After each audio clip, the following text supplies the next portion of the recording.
है, क्या था ये जो पूरा मामला और आरोपी तक का जो है कैसे पहुंचे और घटना को क्यों अंजाम दिया आरोपी? 17 जनवरी को एक व्यक्ति की हत्या हुई थी जिनका नाम सत्यम मानपुरी था और अज्ञात व्यक्ति द्वारा चाकू मार के उनकी हत्या की थी। सब मिला था, सबको पोस्टमार्टम करा के हमारे द्वारा जो भी टेक्निकल साक्ष्य थे वहाँ उनको खंगाला गया। लगभग 500 सीसीटीवी कैमरों को भी देखा गया। करीब 5000 के करीब जो मोबाइलें थी उनको भी डाटा को खंगाला गया। उससे हम एक निष्कर्ष पे पहुंचे और साथ में एक स्कूटी का पे अंतिम रूप से उसको बैठा के ले जाते हुए दिख रहा है आरोपी उसके साथ जा रहा है आरोपी के।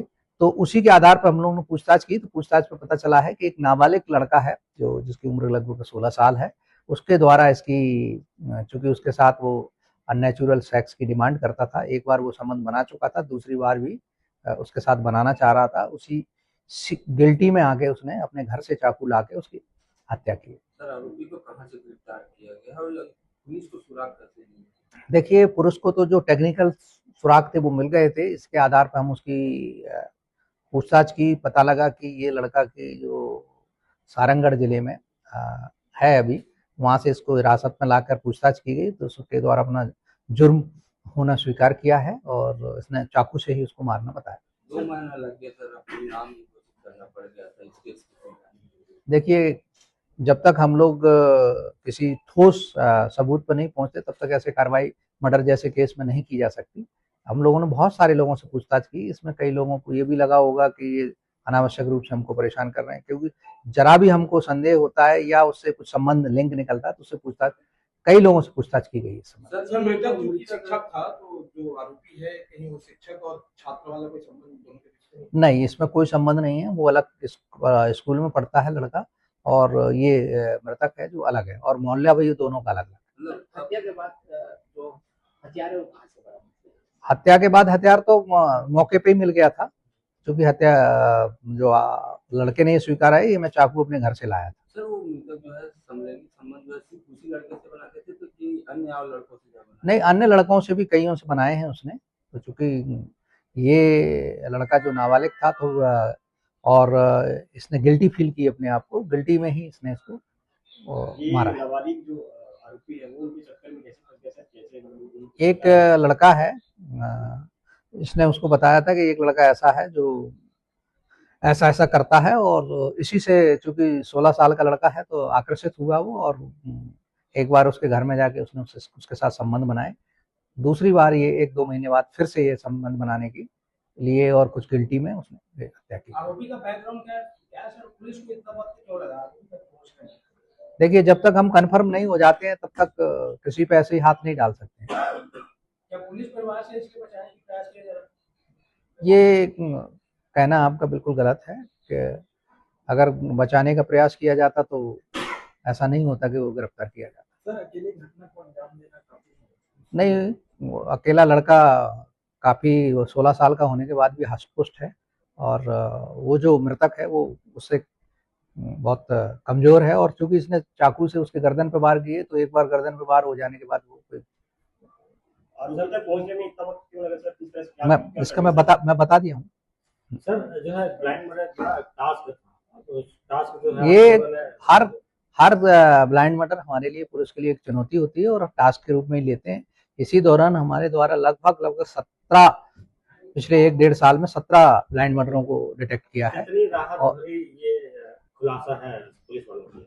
हर चीज एक बार अगर कोई चीज घटना होती है और उसके बाद कुछ पकड़ा जाता है तो मैं अपनी टीम को भी बधाई देता हूं और मुझे भी ये राहत मिली, हमारे अधिकारियों को भी राहत मिली कि भाई ये खुलासा होना था, हो गया उसका। किन धाराओं के तहत कार्रवाई हो रही है? मर्डर की जो धारा है उनमें कार्रवाई हो रही है, वो मर्डर में ही प्रोसिक्यूट होगा। चूंकि नाबालिग है तो ये जुवेनाइल कोर्ट में इसका ट्रायल होगा।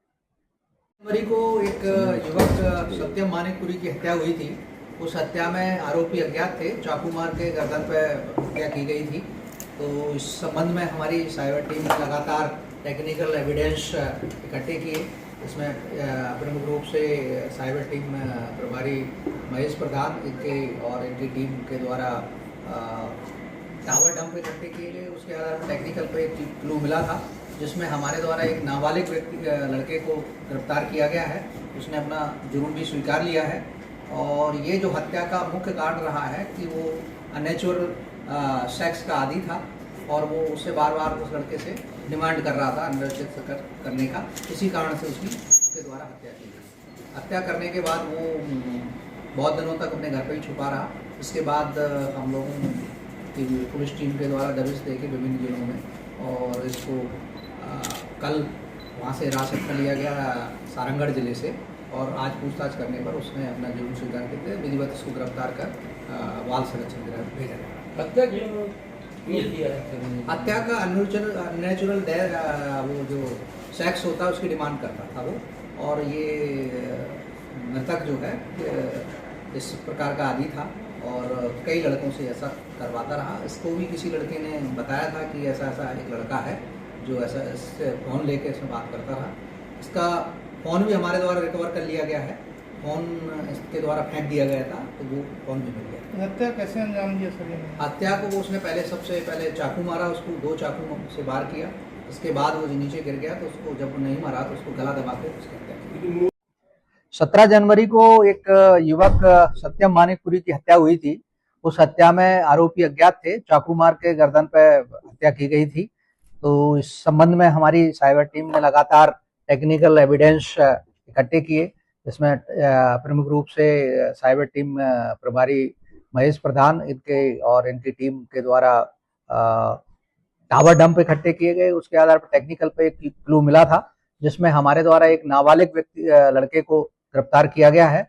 उसने अपना जुर्म भी स्वीकार लिया है और ये जो हत्या का मुख्य कारण रहा है कि वो अननेचुरल सेक्स का आदी था और वो उससे बार बार उस लड़के से डिमांड कर रहा था अंडर सेक्स करने का। इसी कारण से उसके द्वारा हत्या की गई थी। हत्या करने के बाद वो बहुत दिनों तक अपने घर पे ही छुपा रहा। इसके बाद हम लोगों की पुलिस टीम के द्वारा दबिश दे के विभिन्न जिलों में और इसको कल वहाँ से हिरासत में लिया गया सारंगढ़ जिले से और आज पूछताछ करने पर उसने अपना जुर्म स्वीकार करते विधिवत इसको गिरफ्तार कर बाल संरक्षण गृह भेजा जा रहा। नेचुरल वो जो सेक्स होता है उसकी डिमांड करता था वो। और ये मृतक जो है इस प्रकार का आदी था और कई लड़कों से ऐसा करवाता रहा। इसको भी किसी लड़के ने बताया था कि ऐसा ऐसा एक लड़का है जो ऐसा इससे फ़ोन लेके इसमें बात करता रहा। इसका फ़ोन भी हमारे द्वारा रिकवर कर लिया गया है।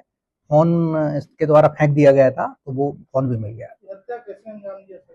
हत्या को वो उसने सबसे पहले चाकू मारा, उसको 2 चाकू से वार किया। इसके बाद वो नीचे गिर गया तो उसको जब नहीं मारा तो उसको गला दबा के उसकी हत्या की गई। मोटिव क्या था? मोटिव यही था कि उसको परेशान कर रहा था कि नेचुरल सेक्स के लिए उसको बार बार और उसको गिल्टी फील हो रही थी। तो पहले इन दोनों के बीच हाँ, पहले संबंध बने हैं, पहले उसके घर पे संबंध बने हैं। इसके बाद ये घटना दिनांक को अपनी स्कूटी से लेके उसको पहले फ़ोन से बात की, घोटिया रोड से उसको स्कूटी से उठाया और घटना स्थल पर ले जाके पहले दोनों ने मोबाइल में कुछ वीडियो वगैरह देखे। इसी दौरान उसने उसकी हत्या कर दी। पुलिस को इतने दिन लग गए, कैसे पहुंची पुलिस आरोपी? पुलिस को ये टेक्निकल सबूत के आधार पर ज्यादा था कि भाई हमारे द्वारा करीब टावर डंप उठाए गए थे वहां से, तो कौन किस किस की मोबाइलें थी। इसमें करीब 5000 मोबाइलों के डाटा खंगाले गए। उसमें से एक मोबाइल इस व्यक्ति का पाया गया और उसी के आधार पर इन लोगों ने 5000 से अधिक लोग सीसीटीवी के 500 से अधिक सीसीटीवी कैमरा के सीसीटीवी कैमरा में भी ये व्यक्ति उस मृतक को अपनी स्कूटी पे बिठाकर ले जाते दिख रहा है। सर जो है ये कितना चुनौती भरा रहा इसको, ये चूंकि बड़ा चुनौती घोषित करना पड़ गया। ये बहुत चुनौतीपूर्ण था, अज्ञात मर्डर था और चूंकि शहर के बीचों बीच हुआ था तो इससे लोगों में दहशत थी और इसी कारण से पुलिस ने इसको प्राथमिकता पे लेते हुए इस आरोपी को गिरफ्तार किया। पहचान क्या है सर? आरोपी नाबालिग है इसलिए पहचान इसकी डिस्क्लोज नहीं की जा सकती। आरोपी इसी शहर का है और उसको पहले से जानता है। सर जिस दिन घटना को अंजाम दिया था आरोपी, उस दिन भी समलैंगिक जो है के लिए बुलाया था उसने, लेकिन बनाए नहीं है ऐसा उसका कहना है। सर जो मृतक है इस संस्था पे काम करता था या पहले और किसी से ऐसे कुछ? नहीं, अब ऐसे बहुत सारे चीजें हैं, वो विवेचना में आपको सब आ जाएंगे। सर आरोपी का जो पिताजी है पुलिस परिवार को पता? हाँ, ऐसा आपका कहना सही है कि पुलिस परिवार के है, लेकिन चूंकि मैं पुलिस वाले का नाम डिस्क्लोज इसलिए नहीं कर सकता क्योंकि आरोपी की भी उससे पहचान हो जाएगी।